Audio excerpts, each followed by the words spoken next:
Computer based test. ठीक है, अब इसके अंदर ये कैसा दिखाई देगा, आप एग्जाम हॉल में जाएंगे ये कैसा टेस्ट दिखाई देगा, किस तरीके से आपको माइंडसेट रखना है बच्चों और किस तरीके से आपको टेस्ट सीरीज लेनी है, इस चीज के बारे में आपको ध्यान रखना है। तो जैसे ही आप इसको क्लिक करके आगे बढ़ेंगे ना तो ये ग्रीन कलर का हो जाएगा।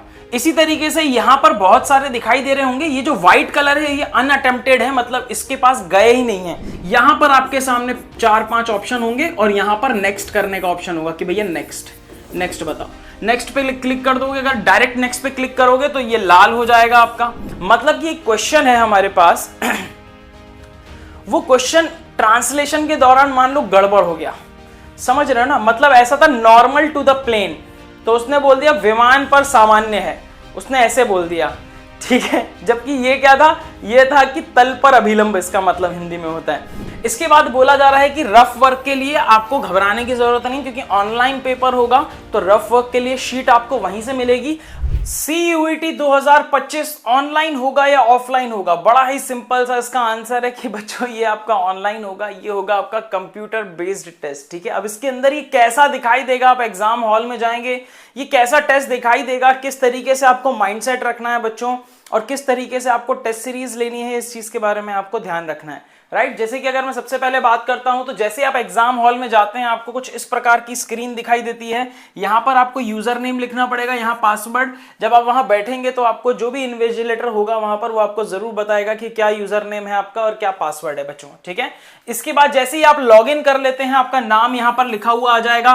फोटो आप चेक कर लेंगे, आपकी फोटो है कि नहीं है, आप चेक कर लेंगे कि हाँ भाई आपका नाम है कि नहीं है। अगर ये आपका नाम और आपकी फोटो नहीं है इसका मतलब आप गलत टेबल पे बैठे हुए हैं, आप वहां से हट जाएंगे या फिर किसी को बुला लेंगे। अगर ये आप ही का ये तो प्रोसीड पे क्लिक करेंगे, जैसे ही प्रोसीड पे क्लिक करेंगे ना आपके पास पूरे इंस्ट्रक्शंस आ जाएंगे बहुत सारे।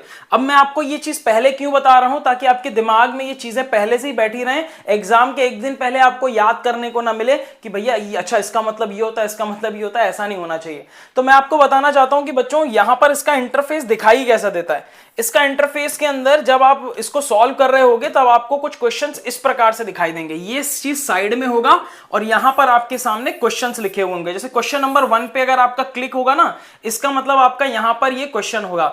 अब जब इस पे क्लिक हो रहा होगा, डिस्प्ले हो रहा होगा, जब तक आप इसका आंसर ABCD में से कोई टिक नहीं करते हो, टिक करने पे क्लिक करना होता है, वैसा गोला बना होता है, इस पर क्लिक कर दो तो ये ऐसा गोला इस तरीके से हो जाता है।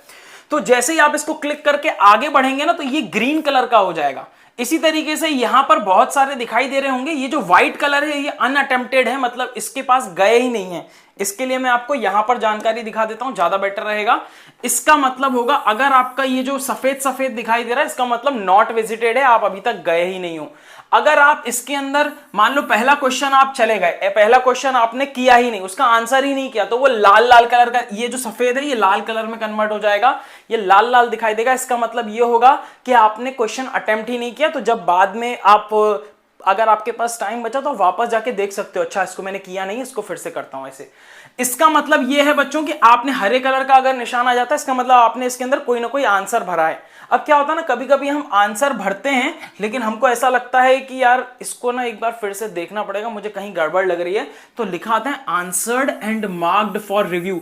इस पे क्लिक करते हैं बच्चों, इस पे क्लिक करोगे तो ये पर्पल कलर का और ग्रीन दोनों दिखाई देगा। पर्पल और ग्रीन का मतलब यह है कि आपने इसका आंसर तो किया है लेकिन साथ ही साथ में इसको रिव्यू करने के लिए रखा हुआ है कि हाँ इसको मैं बाद में भी देखूंगा। कुछ क्वेश्चन ऐसे होंगे जिसके अंदर आप गए, आपने आंसर नहीं किया लेकिन आपको पता है कि अगर आप इसको सॉल्व करोगे तो बन जाएगा, तो ऐसे क्वेश्चंस को हम लोग mark for review purple colour के निशान से उसको क्लिक करते हैं। अब ये निशान आपको दिखाई कहां देंगे, चलिए वो दिखा देता हूं। और कैसे दिखाई देंगे, तो ये आपको ऐसे में दिखाई देंगे। ठीक है, ये ऐसे में दिखाई देंगे, नीचे की तरफ होते हैं। जैसे कि मान लीजिए ये क्वेश्चन है आपका, यहां पर आपके सामने 1 2 3 4 5 ऐसे क्वेश्चन नंबर लिखे होंगे। यहां पर आपका क्वेश्चन नंबर 1 होगा, ये 4 ऑप्शन होंगे। इसके नीचे इंटरफेस में यहां पर आपका टाइमर चल रहा होगा, यहां पर आपके सामने 4-5 ऑप्शन होंगे और यहां पर नेक्स्ट करने का ऑप्शन होगा कि भैया नेक्स्ट बताओ। नेक्स्ट पे क्लिक कर दोगे, अगर डायरेक्ट नेक्स्ट पे क्लिक करोगे तो ये लाल हो जाएगा आपका। अगर आंसर करके नेक्स्ट पे क्लिक करोगे तो ग्रीन हो जाएगा। फिर यहीं पे ही मार्क फॉर रिव्यू करके आंसर आएगा, तो मार्क फॉर रिव्यू करके क्लिक करोगे उस पे तो ये पर्पल हो जाएगा। अगर आंसर करने के बाद इस पे क्लिक किया तो ये पर्पल भी हो जाएगा और यहां पे हरा हरा निशान भी आ जाएगा। कुछ इस प्रकार से ये इंटरफेस आपको दिखाई देगा। इसके बाद आपको यहां पर कुछ और बातें भी लिखी होंगी कि भैया you can click up and down to navigate bottom. अब आप अगर मान लेते हैं कोई क्वेश्चन ना बहुत बड़ा होता है, मान लेते हैं कि कोई क्वेश्चन जो है ना बहुत बड़ा है, काफी बड़ा सा क्वेश्चन है ऐसे करके, तो वो इतनी स्क्रीन पे आपको दिखाई दे रहा है, तो क्या होता है थोड़ा स्क्रॉल करना पड़ता है नीचे की तरफ जाके और क्वेश्चन का देखने के लिए कि भाई कि नीचे की तरफ है कि नहीं है। तो यही चीज बताई गई है। इसके बाद आपको कुछ बातें यहां पे याद रखनी है, जैसे कि अगर मान लो कि आपने कोई क्वेश्चन का आंसर किया और लग रहा है कि नहीं नहीं यार ये गलत आंसर है, मेरे को इसको हटाना है, आंसर ही नहीं करना, तो क्लियर रिस्पॉन्स करने का ऑप्शन होता है, एक बटन होता है, उस पर आपको क्लिक करना है, उससे वो क्लियर हो जाएगा रिस्पॉन्स, उससे वो हट जाएगा। ठीक है, ये चीज आपको ध्यान रखनी है। और इंपॉर्टेंट चीज क्या है आपके सामने, ये बहुत इंपॉर्टेंट है जिसके बारे में मैं हमेशा बात करता रहता हूं। अगर आप हिंदी मीडियम वाले बच्चे हैं या फिर कोई ऐसे बच्चे हैं अगर आप जो इंग्लिश मीडियम के नहीं हैं, बाकी किसी भी मीडियम में अगर ये एग्जाम देने वाले हैं, तो ध्यान से सुनना ये वाला पॉइंट। ये पॉइंट कहता है कि for the correctness of the translation for a particular language only English version will be considered as the final version for the evaluation purpose. मतलब ये क्वेश्चन है हमारे पास वो क्वेश्चन ट्रांसलेशन के दौरान मान लो गड़बड़ हो गया, समझ रहे हो ना, मतलब ऐसा था नॉर्मल टू द प्लेन, तो उसने बोल दिया विमान पर सामान्य है, उसने ऐसे बोल दिया, ठीक है, जबकि ये क्या था, ये था कि तल पर अभिलंब इसका मतलब हिंदी में होता है। तो उन्होंने ट्रांसलेशन ही कुछ गड़बड़ कर दिया और हमें समझ ही नहीं आ रहा है कि आखिर ये क्या है।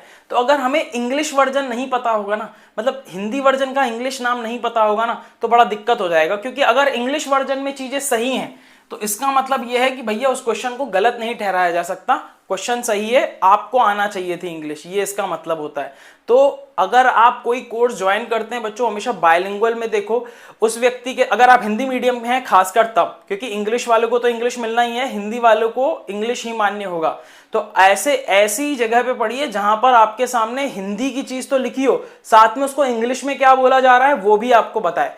ये बहुत ज्यादा जरूरी है। हिंदी चीज के इंग्लिश नाम, हिंदी टर्म्स के इंग्लिश नाम आपको पते होने चाहिए बच्चों। अगर आप हिंदी मीडियम के बच्चे हैं तो ये सजगता आपके अंदर होनी चाहिए। आगे जाके ग्रेजुएशन में भी आपको इंग्लिश में ही सारी चीजें पढ़नी पड़ेंगी, जहां तक मैक्सिमम चीजें हैं। ठीक है, अभी धीरे धीरे न्यू एजुकेशन पॉलिसी आ रही है जिसमें हर लैंग्वेज में आपको मिल जाएंगी चीजें, लेकिन फिलहाल के मैं बता रहा हूं जितने भी एग्जाम्स होते हैं उसके अंदर ये इंस्ट्रक्शन बहुत इंपॉर्टेंट हो जाता है। इसके बाद आप लोग जानते हैं बच्चों हमारा मिशन बैच चल ही रहा है, राइट। 25 मार्च से ये स्टार्ट होने वाला है। अगर आपने अभी तक एनरोल नहीं किया है जरूर एनरोल कीजिए, डिस्क्रिप्शन बॉक्स में आपको लिंक मिल जाएगा, आप सीधे उससे जाके एनरोल कर सकते हैं। Khan global studies app download कर लीजिएगा, उसके अंदर रजिस्टर करने के बाद डिस्क्रिप्शन में दी गई लिंक को क्लिक कर दीजिएगा बच्चों, ठीक है।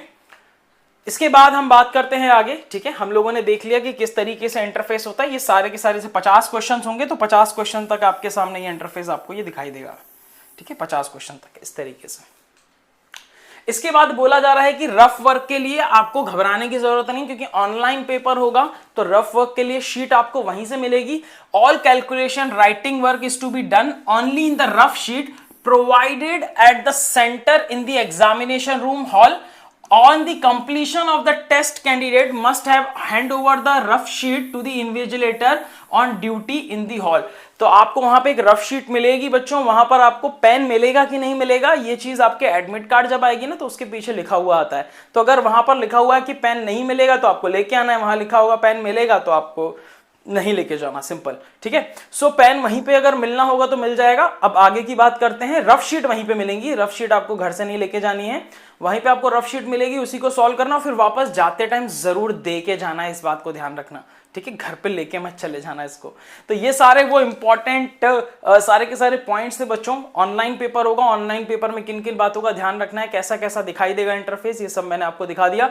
बाकी ऐसे ही और वीडियोस के लिए बच्चों फटाफट से चैनल को सब्सक्राइब कर लो, लाइक कर दो सेशन को फटाफट से, सभी दोस्तों को भी शेयर करके उनको भी अवेयर करो यार, तुम्हारी रिस्पॉन्सिबिलिटी बनती है। ज्ञान बांटने से बढ़ता है, बढ़ाओ सबका ज्ञान अपना भी। मिलते हैं, जय हिंद।